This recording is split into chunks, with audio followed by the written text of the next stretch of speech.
আসসালামু আলাইকুম ওয়া রাহমাতুল্লাহ। প্রিয় দর্শক, আজকে এমন একটি ওজিফা আপনাদের সাথে শেয়ার করব যে ওজিফাটি লক্ষবার নয় বরং কোটিবার পরীক্ষা করা হয়েছে। সারা দুনিয়ায় যে ওজিফাটি হযরত আদম আলাইহিসসালাম থেকে আজ পর্যন্ত কোটি কোটিবার পরীক্ষা করা হয়েছে এবং এখনো সে ওজিফার কারণেই দুনিয়া টিকে আছে। এই ওজিফাটি দুনিয়ার সবচেয়ে দামি এবং সবচেয়ে শক্তিশালী ওজিফা। তাই আজ সে মহামূল্যবান ওজিফাটি সম্পর্কে বিস্তারিত জানার জন্য আপনার গভীর মনোযোগ কামনা করছি। এটি এমন একটি ওজিফা যা শুধুমাত্র একবার পড়ার সাথে সাথে আসমানের সকল দরজা খুলে যায় আর ওজিফাটি দ্রুত আল্লাহর আরশে আজিমে পৌঁছে যায়। প্রিয় দর্শক, ওজিফাটির আরো একটি মুজেজা হলো কেউ একবার ওজিফাটি করার সাথে সাথে যে যত বড় পাপী হোক না কেন আল্লাহ তার সমস্ত গুনাহ মাফ করে দেন। যখন কেউ এই ওজিফাটি পড়ে তখন একজন ফেরেশতা তার ওজিফাটি আসমানের দিকে নিয়ে যায় আর তখন উপর থেকে নিচের দিকে একজন ফেরেশতা আসতে থাকেন। তখন উপরের ফেরেশতা নিচের ফেরেশতাকে প্রশ্ন করেন, কোথায় যাও? তখন জবাব দেয়, এক বান্দা এই ওজিফা পড়েছে, আমি সেটি আল্লাহর আরশে পৌঁছে দিতে যাচ্ছি। তখন উপরের ফেরেশতা বলে, আমি সে বান্দার সমস্ত গুনাহ যে আল্লাহ ক্ষমা করে দিয়েছেন সেই সুসংবাদ নিয়ে আমি দুনিয়াতে যাচ্ছি। আর দ্বিতীয়ত একটি ওজিফা বলবো যার মুজিজা দেখে স্বয়ং আল্লাহর রাসূল সাল্লাল্লাহু আলাইহি ওয়াসাল্লাম নিজে আশ্চর্য হয়ে গেছেন। তাহলে আসুন দুইটি ওজিফা হাদিসে শরীফের আলোকে জেনে নেই। প্রথম হাদিস হচ্ছে তিরমিজি শরীফের হাদিস। তিরমিজি শরীফের 3590 নং হাদিসের বর্ণনা আবু হুরায়রা রাদিয়াল্লাহু তাআলা আনহু থেকে বর্ণিত আছে। তিনি বলেন, রাসূলুল্লাহ সাল্লাল্লাহু আলাইহি ওয়াসাল্লাম বলেছেন, কোন বান্দা সততার সাথে লা ইলাহা ইল্লাল্লাহ বললে তার জন্য আসমানের দরজাগুলো খুলে দেওয়া হয়, ফলে উক্ত কালেমা আরশে আজিম পর্যন্ত পৌঁছে যায় যতক্ষণ সে কবিরা গুনাহ ত্যাগ করে। প্রিয় দর্শক, শুধু একবার বলুন, অন্তর থেকে বলুন, এখনই বলুন, লা ইলাহা ইল্লাল্লাহ, লা ইলাহা ইল্লাল্লাহ, লা ইলাহা ইল্লাল্লাহ। আল্লাহ ছাড়া কোনো ইলাহ নেই, আল্লাহ ছাড়া কোনো মাবুদ নেই, আল্লাহ ছাড়া কোনো রব নেই, আল্লাহ ছাড়া কোনো প্রভু নেই, লা ইলাহা ইল্লাল্লাহ। শুধু অন্তর থেকে একবার বলুন, লা ইলাহা ইল্লাল্লাহ। আপনার জন্য আসমানের সব দরজা খোলা হয়ে গেছে আর এই কালেমা সরাসরি আল্লাহর আরশে পৌঁছে গেছে।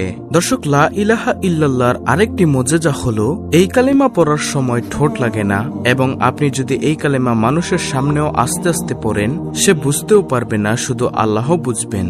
লা ইলাহা ইল্লাল্লাহ এর 12টি হরফ। ওলামায়ে কেরাম বলেন, যারা এই 12টি হরফের কালিমাকে সত্যায়িত করবে আল্লাহ তার 12 মাসের সমস্ত গুনাহ মাফ করে দিবেন। সুবহানাল্লাহ। মানুষের শরীরের 12টি অঙ্গ আছে যা দিয়ে গুনাহ হয়। 2টি হাত, 2টি পা, 2টি চোখ, 2টি কান, একটি মুখ, একটি দিল, একটি দেমাগ ও একটি লজ্জাস্থান, মোট 12টি। যে বান্দা কালেমার জিকির করে এই 12টি হরফের সদকায় আল্লাহ তার 12 অঙ্গের সমস্ত গুনাহ মাফ করে দেন। সুবহানাল্লাহ। হযরত মুসা আলাইহিসসালাম কুহে তুরে যেতেন আর তার সাথে আল্লাহর কথাবার্তা হতো। একবার হযরত মুসা আলাইহিসসালাম চিন্তা করলেন, আমি আল্লাহর সাথে কথা বলার সময় একটি বিশেষ কথা জিজ্ঞাসা করব। আরজ করলেন, হে আল্লাহ, আমাকে এমন একটি ওজিফা বলুন যা শুধুমাত্র আমার জন্য হবে, আমি শুধু তা করব। আল্লাহ ফরমালেন, হে আমার কলিমুল্লাহ, আপনি এই ওজিফাটি পড়বেন, লা ইলাহা ইল্লাল্লাহ। মুসা আলাইহিসসালাম বলেন, হে আল্লাহ, এটা তো সে ওজিফা যা সকল সৃষ্টি জগৎ পাঠ করে, এর মধ্যে আর বিশেষত্ব কি থাকলো? তখন আল্লাহ তাআলা ফরমালেন, যদি 7 আসমান ও 7 জমিনকে এক পাল্লায় রাখা হয় আর এই কালেমাটি অপর পাল্লায় রাখা হয় তাহলে আমার এই কালেমার পাল্লা ভারী হয়ে যাবে। এবার চিন্তা করুন, এই কালেমার ওজনের শক্তির মর্তবা কত বেশি। কিয়ামতের দিন এক লোককে আনা হবে যার 99টি দপ্তর গুনাহে পরিপূর্ণ হবে আর প্রতিটি দপ্তর পাহাড়ের মতো বড় হবে। আর সে বান্দা চিন্তা করবে, সব শেষ, এখন আমার জন্য জাহান্নাম ছাড়া আর কিছুই নেই। আল্লাহ তাআলা বলবেন, আমি তোমার সাথে জুলুম করব না, এখনো তোমার একটি আমল বাকি আছে, সেটি আমি তোমার নেকির পাল্লায় রাখবো। তখন আল্লাহ তাআলা একটি পতাকা বা কাঠ তার নেকির পাল্লায় রাখবেন আর সেই পতাকা রাখার সাথে সাথে তার নেকির পাল্লা 99টি পাহাড় সমান গুনাহের দপ্তর থেকেও ভারী হয়ে যাবে। সুবহানাল্লাহ, আল্লাহু আকবার। তখন সেই বান্দা প্রশ্ন করবেন, হে আল্লাহ, এটা কিসের পতাকা, এটা কিসের কাঠ? তখন আল্লাহ তাআলা বলবেন, তোমার কালেমার পতাকা, লা ইলাহা ইল্লাল্লাহর পতাকা, যা 99টি পাহাড় সমান গুনাহের দপ্তর থেকেও ভারী। সুবহানাল্লাহ। তাহলে প্রিয় দর্শক গেল প্রথম নম্বর ওজিফা, লা ইলাহা ইল্লাল্লাহ। তারপরে এবার আসমানের দরজা খোলার আরো একটি চমৎকার কালেমা বলবো। এটি হচ্ছে তিরমিজি শরীফের 3592 নং হাদিসের বর্ণনা। আল্লাহু আকবার কাবীরা ওয়ালহামদুলিল্লাহি কাসীরা ওয়া সুবহানাল্লাহি বুকরাতাও আসীলা। ইবনে উমর রাদিয়াল্লাহু তাআলা আনহু থেকে বর্ণিত আছে, তিনি বলেন, একদিন আমরা রাসূলুল্লাহ সাল্লাল্লাহু আলাইহি ওয়াসাল্লামের সাথে নামাজ পড়ছিলাম। সে সময় কিছু লোক আসলো, তাদের মাঝে হতে এক লোক বলল, আল্লাহু আকবার কাবীরা ওয়ালহামদুলিল্লাহি কাসীরা ওয়া সুবহানাল্লাহি বুকরাতাও আসীলা। অর্থাৎ আল্লাহ মহান, আল্লাহ তাআলার জন্য অনেক অনেক প্রশংসা এবং সকাল সন্ধ্যা আমি আল্লাহর পবিত্রতা বর্ণনা করছি। তখন রাসূলুল্লাহ সাল্লাল্লাহু আলাইহি ওয়াসাল্লাম বলেন, এই কথাগুলো কে বলেছে?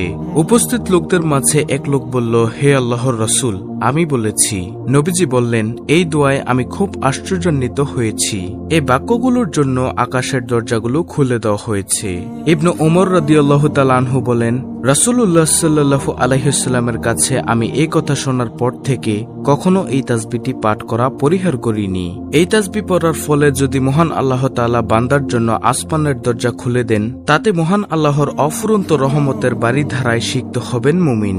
সে কারণেই মুমিন বান্দার উচিত সকাল সন্ধ্যায় এই তাসবিহ বেশি বেশি পড়া, আল্লাহর কাছে দুনিয়া পরকালের কল্যাণে বেশি বেশি প্রার্থনা করা।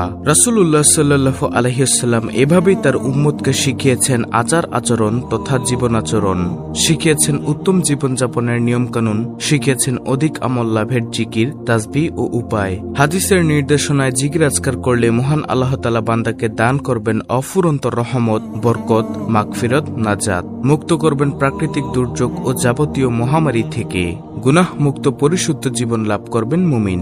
আল্লাহ তাআলা বান্দাকে তার জিকির প্রশংসা করে সব ধরনের অন্যায় অনাচার থেকে হেফাজত থাকার তৌফিক দান করুন। দুর্যোগ ও মহামারী থেকে সকল বিপদ আপদ থেকে হেফাজত রাখুন। মানুষের নেক আমল, তাসবিহ তাহলিলের মাধ্যমে পুরো বিশ্বের মুসলিমকে হেফাজত করুন, আমিন। দর্শক, আমি আবারও আপনাদেরকে ওজিফা দুটি বলে দিচ্ছি। সকাল সন্ধ্যায় সব সময় পাঠ করুন লা ইলাহা ইল্লাল্লাহ এবং পাঠ করুন আল্লাহু আকবার কাবীরা ওয়ালহামদুলিল্লাহি কাসীরা ওয়া সুবহানাল্লাহি বুকরাতাও আসীলা। ইনশাআল্লাহ অনেক সওয়াবের ভাগীদার হতে পারবেন। তাহলে প্রিয় দর্শক, এই ছিল আমাদের আজকের ভিডিও, অত্যন্ত গুরুত্বপূর্ণ একটি ভিডিও। ভিডিওটি ভালো লাগলে অবশ্যই চ্যানেলটিকে সাবস্ক্রাইব করে পাশে থাকা বেল আইকনটি অল বাজিয়ে দিবেন। ভিডিওটিতে একটি লাইক দিবেন এবং কমেন্টে আমিন লিখবেন এবং অন্য মুসলিম ভাই বোনদের কাছে ভিডিওটি শেয়ার করে দিবেন, যেন তারাও দেখে শিখে এই ওজিফা দুটির আমল করতে পারে। আল্লাহ তাআলা আমাদেরকে এই ছোট্ট কিন্তু অতি ভারী মহামূল্যবান ওজিফা দুইটি নিয়মিতভাবে আমল করার তৌফিক দান করুন, আমিন।